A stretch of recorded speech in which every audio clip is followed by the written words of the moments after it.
Before we start, hit that subscribe button so you never miss quick Google Sheets tips like this. Today, I'll show you how to add a column in Google Sheets.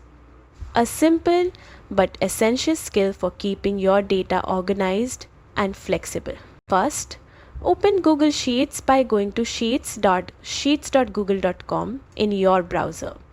Make sure you're signed into your Google account so you can access and edit your spreadsheets. Once you're in, open the spreadsheet where you want to add a new column.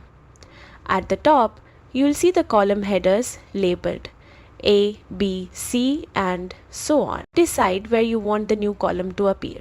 Right-click on the letter header of the column that's currently in that position. From the menu that appears, choose Insert one column left or Insert one column right, depending on where you want it to go. Google Sheets will immediately add the column, shifting the existing data to make space.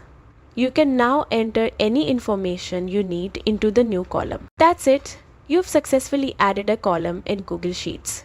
This simple feature helps keep your spreadsheets adaptable and easy to update whenever your data changes. If you found this helpful, like this video, drop a comment and subscribe for more quick Google Sheets guides.